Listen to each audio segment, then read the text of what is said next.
Nous avons le ministre des droits de l'homme ici, c'est bien. Nous avons également le président de la CNDH. Est-ce qu'ils peuvent placer des mots par rapport aux 2 journalistes qui ont été condamnés, dont leurs familles, on ne sait pas ce qu'elles sont devenues aujourd'hui, et leur rédaction. C'est vrai, on ne va pas quand même faire montre de sentiments vis-à-vis peut-être des délits commis, mais quand même, il y a un aspect humain qui doit quitter aussi les actes. S'ils ont des mots à placer, je serai tout de les entendre. Je ne vais pas aborder la question de vos confrères parce que le dossier est pendant devant les juridictions puisqu'il y a un recours qui a été fait. Et donc, nous ne pouvons pas aborder le sujet. J'aurais souhaité véritablement l'aborder avec vous. Parce qu'il y a là aussi quelques vérités qu'on va se dire. Mais peut-être qu'on verra ensemble si éventuellement le procureur de la République, qui est parti à ce procès, peut faire une sortie pour présenter son point de vue, puisque nous avons tous entendu CRFI, le conseil de vos confrères s'exprimer là-dessus. Et ça va permettre d'équilibrer également le droit de la parole. Mais on pourrait voir cela. Nous, on ne peut pas malheureusement rentrer dans ce dossier puisqu'il est toujours pour nous. Si l'affaire avait été close par une décision ou par autre chose, on aurait pu en discuter. Malheureusement, je ne peux pas introduire dans ce. Mais je voulais terminer en disant, sur la question globalement des journalistes aujourd'hui, faites extrêmement attention à ne pas vous politiser, à ne pas jouer. Malheureusement, il y a encore une frange qui veut jouer, rebondir sur le lit abandonné des politiques. Et ça va vous jouer. Restez professionnel. L'enfant du barreau l'a dit tout à l'heure, il me semble que tout est dit là-dessus. La liberté d'expression, ce n'est pas la liberté de propos. La liberté d'expression, c'est la responsabilité des propos. Vous êtes libre d'ouvrir la bouche, mais vous êtes responsable de ce que vous dites quand vous ouvrez la bouche. Et c'est ça le problème. On a parfois l'impression de confondre les deux. On ne vous poursuivra pas pour avoir parlé, mais pour ce que vous avez dit. Aujourd'hui, faites extrêmement attention, nous avons un droit qui se construit progressivement avec de la jurisprudence là-dessus et des éléments. Vous devez les étudier, mes chers frères et sœurs.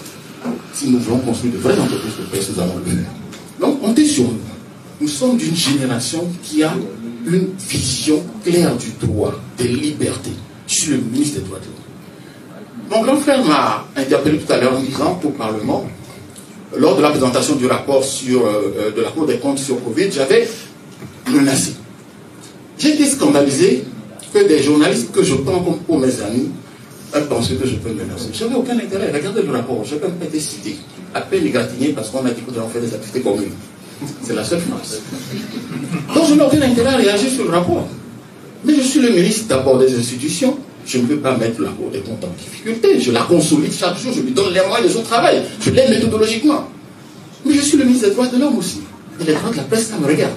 Ça, cela dit en introduction. Quand on va à Genève, c'est moi qui explique. Donc, je dois réduire le contentieux. C'était le sens de mes propos. Le commentaire des rapports dans notre pays n'a pas porté chance aux journalistes qui se sont opposés. Rappelez-vous, il n'y a pas encore longtemps, on a parlé 500 millions ici sur le pétrole.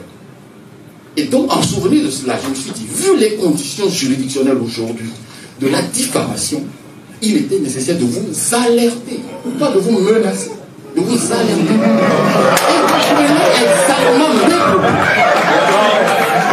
Si vous suivez cette séance au Parlement, et je réserve que vous ne veniez pas plus nous parler. Si vous suiviez cette séance au Parlement, je suis intervenu pour la conclusion des travaux. Et sur la conclusion des travaux, ce que j'ai dit, c'est ceci. Faites attention à ne pas faire dire au rapport ce qu'il n'a pas dit. Car si vous êtes poursuivi pour diffamation, vous serez condamné. Dire le ministère du Commerce a fait ceci, a détourné, le ministre est immédiatement indexé. Le faisceau d'indices pour identifier la victime est suffisamment clair juridictionnellement pour qu'on vous demande la preuve. Et à ce moment, vous ne pouvez pas sortir la preuve. Et vous serez condamné. C'est devenu presque mathématique. Prenez simplement, et alors là, votre confrère, je suis obligé de le citer, mais il a rendu quand même service au droit de la presse au Togo. Prenez la jurisprudence AIT1 sur le rapport concernant le pétrole. Je peux évoquer cette jurisprudence puisque le dossier est clos. Dans les critères de la diffamation. Quand vous lisez cette décision, alors vous pouvez faire un tableau et vérifier chaque fois que vous publiez est-ce que vous êtes conforme ou pas à tel ou tel critère. Si vous prenez cette jurisprudence, si vous ne savez pas commenter ces éléments, vous tombez tout de suite. C'est le même juge, hein, celui qui a rendu cette décision, c'est lui-même qui est encore compétent. Donc, il faut faire extrêmement attention à ces choses. Donc voilà, je voulais vous encourager pour cela et vous dire ici, simplement deux jours pour terminer. La première chose, c'est les textes au Togo menacent la liberté d'expression. Ma question, c'est est-ce que c'est une question de constitutionnalité ou de légalité? est-ce que vous considérez que les textes violent la Constitution? C'est-à-dire le droit de la liberté d'expression? Si c'est le cas, nous avons le président de la CNDH parmi nous. On peut régler le problème simplement. Depuis la réforme constitutionnelle de 2019, la CNDH, par exemple, ou la HAC, ont le droit de saisir la Cour constitutionnelle en consultation pour avis ou pour contentieux. Demandons-lui de faire une saisine de la Cour constitutionnelle pour notifier les articles 3 et 56 du Code de la presse sont conformes à la Constitution ou non. Nous aurons la réponse de la Cour constitutionnelle et le débat sur la Cour. Si certains débats d'opportunité, est-ce qu'il est nécessaire d'interdire? Alors asseyons-nous ensemble et écrivons l'article 3 et l'article 156.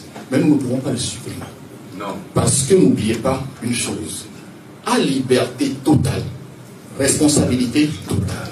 La dépénalisation est d'abord assise sur la concession de la régulation. C'est parce qu'on peut réguler qu'il y a le dépôt légal, la régulation, l'autorégulation, la régulation par la HAC, que nous pouvons dépénaliser. Les terrains sur lesquels nous n'avons aucun contrôle, vous exercez librement et vous regardez librement. Donc si nous sommes d'accord, à ce moment nous nous asseyons et nous voyons comment nous réécrivons ces textes-là. Mais je ne peux pas vous les promettre avant 2 ans. Parce que l'agenda législatif aujourd'hui n'a pas de fenêtre de tir pour la presse ou sur un texte de ce type-là avant 2 ans. Mais nous avons alors 2 ans d'avance pour réfléchir les 181 articles du Code de la presse et pas seulement sur les 3 articles. Profitons de ce moment pour faire avancer notre texte sur l'ensemble des questions qui nous intéressent et pas sur ce sujet. Je vous remercie.